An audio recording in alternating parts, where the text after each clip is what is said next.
हमने पिछली बार जो बात की थी प्लास्टिक जार के संबंध में बात की थी। आज मैं आपको एक और नए प्रोजेक्ट के बारे में बात करना चाहता हूँ जो बहुत इजी और बहुत छोटा है, वो आदमी आसानी से लगा सकता है। दोस्तों, वैसे तो अधिकतर लोग सब्सिडी का इंतज़ार करते हैं। सब्सिडी कोई प्रोजेक्ट की सुविधा नहीं, आपको एक सपोर्ट होता है, एक सपोर्ट के लिए होती है सब्सिडी। सब्सिडी व्यवसाय नहीं होती, व्यवसाय सब्सिडी के लिए नहीं लगाया जाता। सब्सिडी सिर्फ सहयोग और आपका साथ होता है, इसलिए सब्सिडी का विशेष ध्यान नहीं रखना चाहिए। विशेष ध्यान आप प्रोजेक्ट क्या लगा रहे हैं उसके ऊपर होना चाहिए। दोस्तों, आपने देखा पिछली बार मैंने आप लोग को एसडीपी पाइप, पीवीसी पाइप और गार्डन पाइप, खिलौना, जार, इसके संबंध में आपसे सारी चर्चाएं की थी। एक छोटा सा व्यवसाय होता है जो बहुत कम लागत में लग सकता है, वो होता है वाइसर बनाने का कारखाना। वाइसर प्लास्टिक के होते हैं, वाइसर रबर के होते हैं, वाइसर लोहे के भी होते हैं।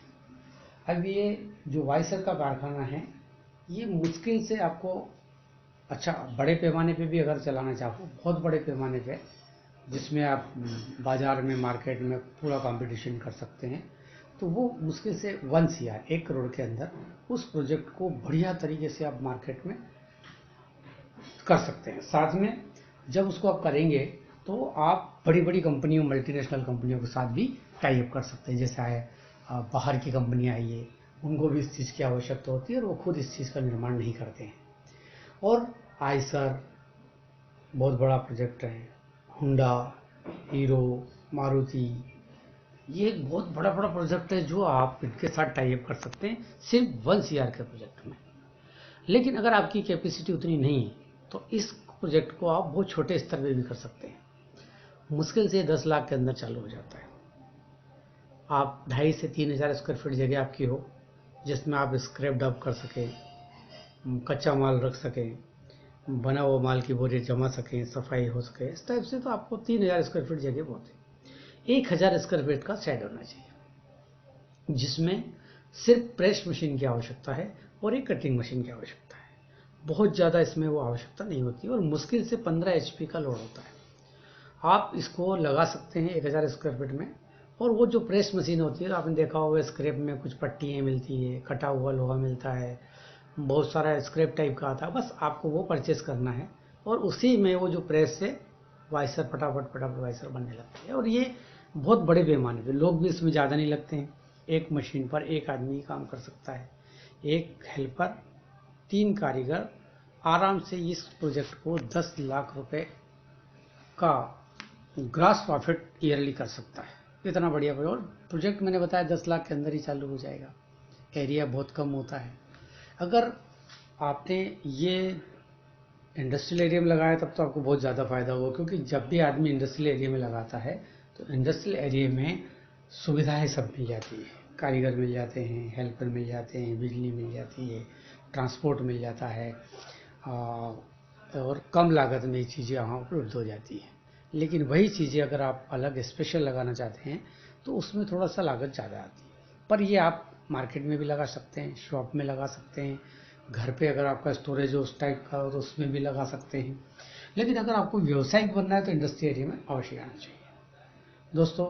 और इसमें अगर आप लगाना चाहें तो मैंने जैसे आपको कहा 4-4.5 लाख रुपए की मशीन, 50,000 रुपये इलेक्ट्रिसिटी, 1.5 से 2 लाख रुपए का शेड और 2 लाख रुपए की वर्किंग कैपिटल, आप मार्केट में तेजी से सर्वाइव कर सकते हैं। और यही फाइनेंस, जैसे पिछली बार मैंने कहा था कि सब्सिडी ही उसका मायना नहीं होता, लेकिन फिर भी सब्सिडी चूंकि सरकार दे रही तो आपको लेना चाहिए। इस व्यवसाय में अगर आपने 10 लाख रुपए का फाइनेंस लिया तो 2.5 लाख रुपए मिनिमम, अधिकतम 4 लाख रुपए आपको सब्सिडी मिल सकती है।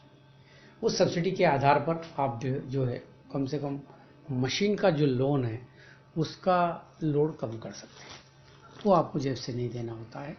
और 5 से 7 आदमी को आप रोजगार भी दे सकते हैं। अगर आपने 2 से 3 साल बढ़िया रन किया तो एक बड़े कारखाने के रूप में आप कन्वर्ट कर सकते हैं।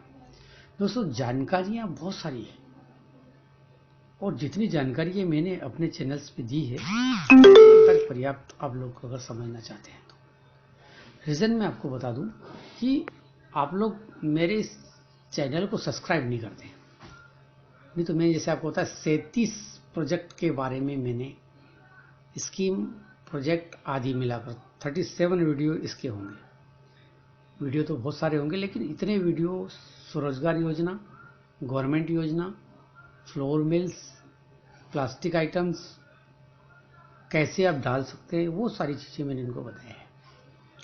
मैं अगर आपको कंसल्टेंसी देता हूं तो बहुत ज़्यादा इसमें चार्ज भी नहीं करता, लेकिन जब मेरी कंसल्टेंसी हो तो होती है वो संपूर्ण होती है, जैसे लैंड, बिजली, पानी, रोड, मशीन, लोन, मार्केट, यहाँ तक मैं आपको इसकी जानकारी देता हूँ और सहयोग पूरा प्रदान करता हूँ। ये कंसल्टेंसी मेरी बड़ी है दोस्तों। पर कंसल्टेंसी ज़रूरी नहीं कि आप मेरे पास भी लें या कहीं और ना लें, ऐसा नहीं। जहाँ आपको सुविधा होती है कंसल्टेंसी वहाँ लेना चाहिए।